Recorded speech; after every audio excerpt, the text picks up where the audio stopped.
morning. Look. Are you done? Now let's have breakfast. Hi, titas. Nagbe-breakfast po kami dito. May avocado tsaka egg ako. Tapos coffee. Nee. You talk later. Your mouth is still full. Ligo pa po si Ruth. But ano na dito? 7:40. So at 8, alis na po kami. Hatid namin si Anna sa school. Ha? Pagbuto lang na. Emma, have a nice day. Have a nice day. I hope okay po kayong lahat and enjoy po kayo sa videong ito. 1, 2, 3.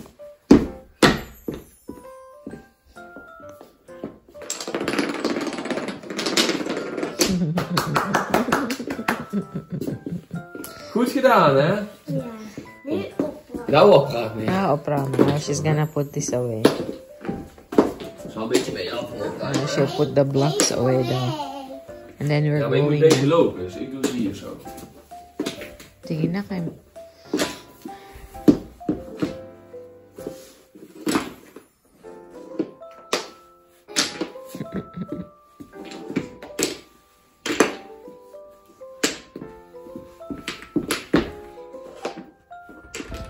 At ano? cent. Let's go! Dali na! Doe nog eens een keer. Is weer 2 cent. Yeah. They have... En toch het water, hè? No. Diyos ko! There's a lot of sand in Anna's jacket. Bakit bright yung sa sa camera pero makulimlim po ngayon. Bright man sa sa camera. Gloomy. Winter na guys. Ganito na. Let's go!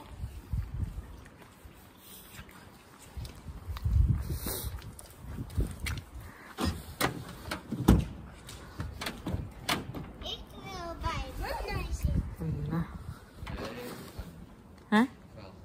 Yeah, I'll just sit with her. I'll just sit next to her. Kamar! Sige na! Tabi daw kami. Ito na naman ako sa likod. Agoy. Magsasakyan kami today because it's raining. I mean, the weather is not good. Are you coming home for lunch, Wang? Ja. Home for lunch. Okay. Ja? Zo. Wat dan? Die is goed. Zit dicht. Lang, it's very cold, no? So, see you later. I hope it doesn't rain later when I pick her up. Yeah? Mark and Tom said all day. Okay. Later from I don't know what time. Mama, wat is see you? Ja. See you later. Tot straks, ba? Tot straks. Ja, maar ik bedoel, wat is see you? Ja. Nee, because see you, yeah? What do you mean? I said see you and then I said yeah, maybe because I was talking to Papa. Sama ka, oy? Weet je wat Samakoy betekent, Anne? Wat? Hello! Kagagaling ko lang po sa pick-up point ng DHL ba ito? Yeah, UPS pala to. DHL tsaka UPS. Doon sa pinik-upan ko dati. Ano na po pala dito? 1:50 na ng hapon. And i-unbox ko to. Nabili ko sa mention ko ba na nag-order po ako ng mga mga boots sa Skechers. Dalawa kinuha ko. Natin kung so ang una ito siya. Ayan.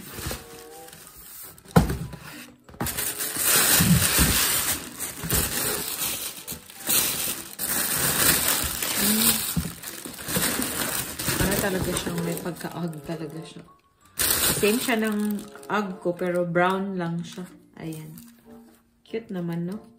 Sana lang to okay to sa akin. Yung gusto ko lang kasi sa Skechers ito comfortable sila ba? I hope lang comfortable talaga. Ah, okay. So, hindi ako mahirapan sa pagsuot kasi. Ayan. Na-open naman siya. Try natin. Gusto ko to kasi ito, no need ko siyang itali. Intact na siya. Agoy! Ayan. Alabet ko po. Tapos ang comfortable. Agoy-agoy. Comfortable niya. Uy! Just me. Ala. Sobrang comfy. Ayan. Zaba. I hope matagal siyang masira kasi bet na bet ko siya. Nafe-feel ko na sobrang comfortable niya. Tapos yung pangalawa, tingnan natin. Ano to?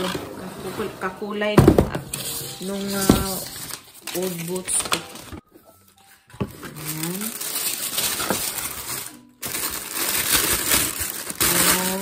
Ang cute din niya. Ayan. Feeling ko malaki ito sa akin. Feeling ko lang. Parang 37 yung kinuha ko. Or 36.5. Hala, patay.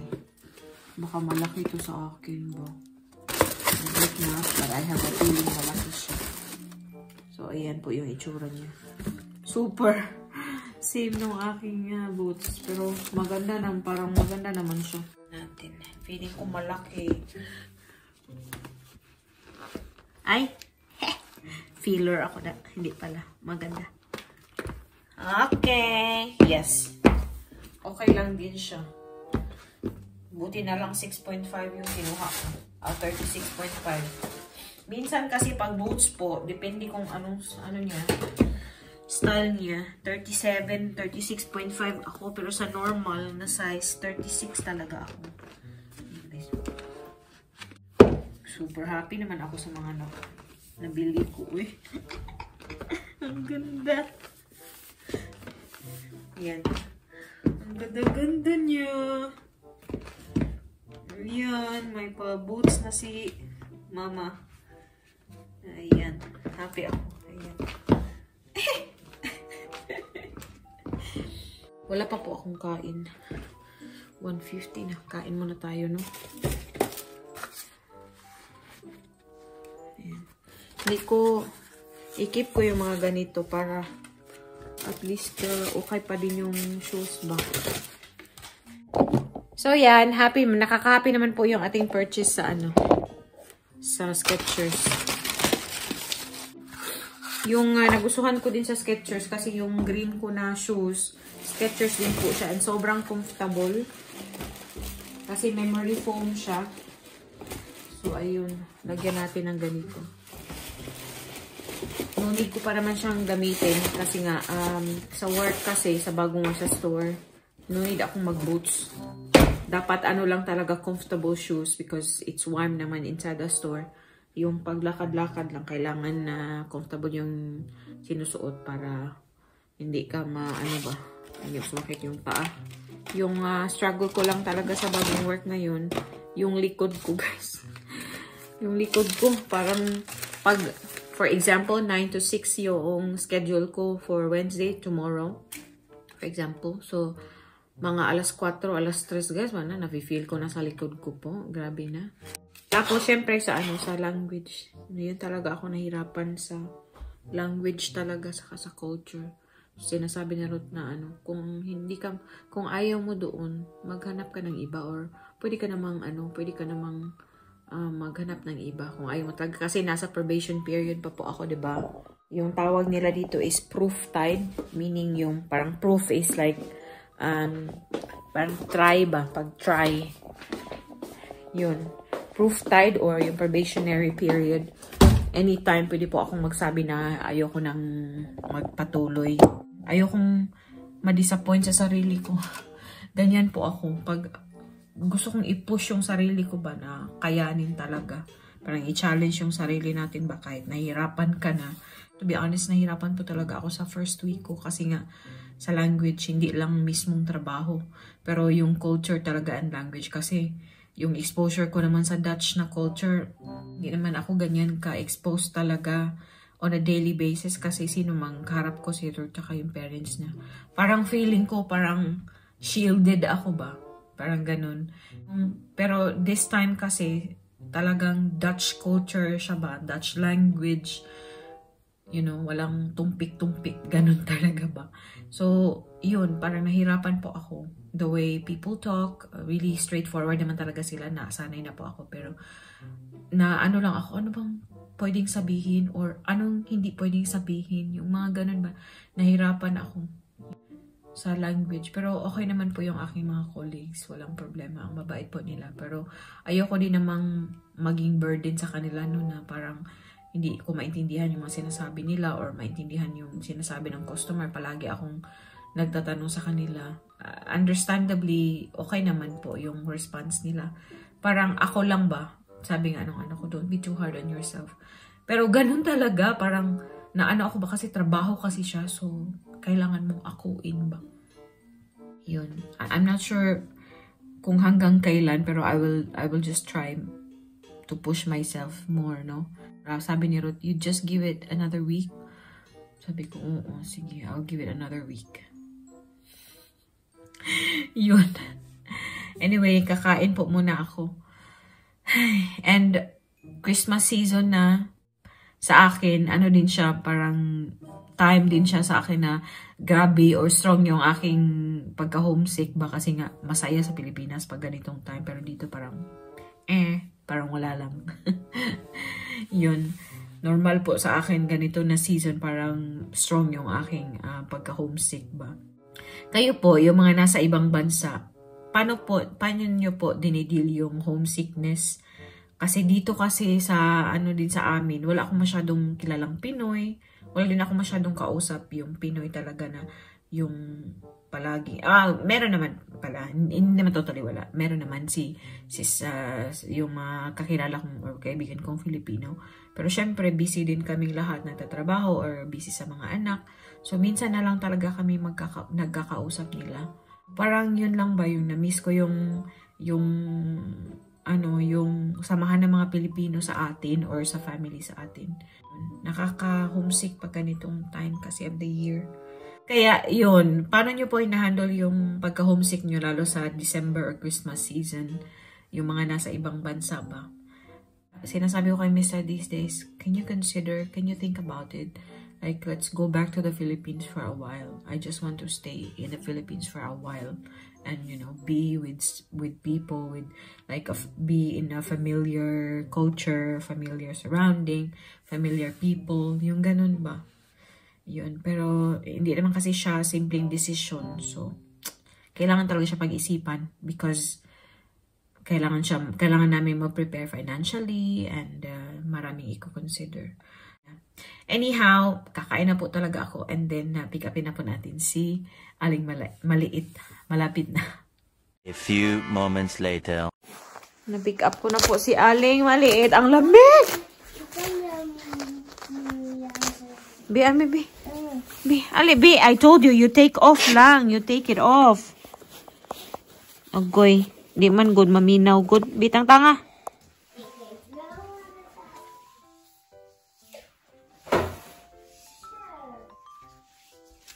Agoy, tuho man ato sipon aning kabugnaw eh. Ha? Swart and brand. Yeah. Binalik ko po yung sinuot ko hapon kasi sandali ko lang siya nagamit. Agoy, katugnaw. Oh, you want to see it? You want to see them? Gusto lang niyo makita yung boots ni Mama. Where is that clear? Daisy brown. Hindi na moy? Yeah. Oh. What's color? America is this. Oh, this is small. Oh, paka. Kanya off the floor dun. Ano, sabi. Ayan, diba? Excited siya pag may mga ganito. Welk Vinjera Moyer, the swart of the brown. Alibi? Yeah. Oh, both daw, maganda. Bakain andere chocolas ka, Tilas. I will show Papa all my boots. Masyak to si Ruth kasi akala niya isang pair ng boots lang yung binili ko. Dalawa pala. Maningning yun. You need help? Ayan, may task siya dyan. Oh. Kailangan niya i-arrange yung mga chocolate na yan. Nakalimutan ko, may ganito pala kami. Nabili ko siya mga siguro 3 years ago. 2 years ago. Mama, I need all the marble paper. Nee, oy, just put them there. Yeah. Kasi nakalimutan ko, meron pala kami nito. Across the rocks.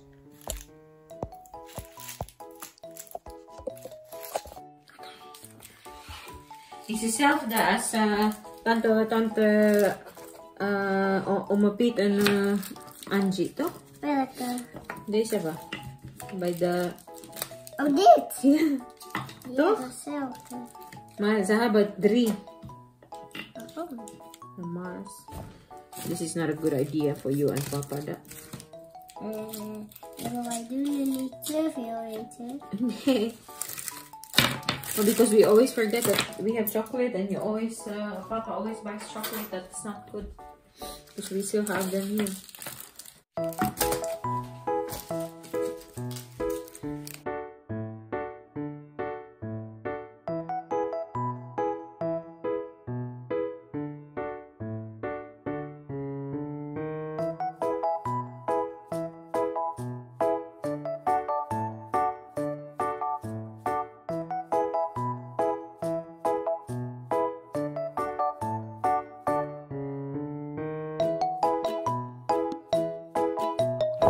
What are we gonna do today? Eat chocolate. Eat chocolate. Eat chocolate. Ano po, ay, meron pala tonight. Magtatrabaho ulit ako sa school kasama yung aking mother-in-law. Of course, every day yun, no? And then, tomorrow, back to work muna na din ako sa store kasi Wednesday na bukas. Wednesday to Saturday ako. So, yan. Yan na yung, ipakita ko sa inyo yung nagawa namin ni Ana. Ipakita natin yung ginawa natin. Let's show them what we made. Poppy ate yan. Ang dagway ginawa. Sama, hello, titas. Hello, tita. Okay, shout out. Sila, shout out. Shout out. Sa imong sipon, nag-shout out na yung sipon. Wait sa guys. Tapuhan. Ayaw, you have sipon. Look. Yak. Higong kasi nga. Kanino, sumugan kay kasi. Bi, tarong bi. Waye. Bi, tarong bi. Bi, na shout out. Shout out. Na Miss Alpha. Miss Alpha. Tita Celeste. Tita Celeste. Ma'am Vivian. Ma Vivian. Miss Annabelle. Miss Annabelle. Sa Tita Ray. Tita Ray. Sino pa ba? Si Tita Jean. Nee, kan niet te veel. Sino ba? Tita Jean? Sige no lang. Nee. Tita Jean. Tita G. Miss Mimi. Miss Mimi. Who else? Si Tita Candice. Ano? Tita Rinis. Tita Candice. Tita Candice. Usa na lang lagi. Ikaw no, manguha pag yun.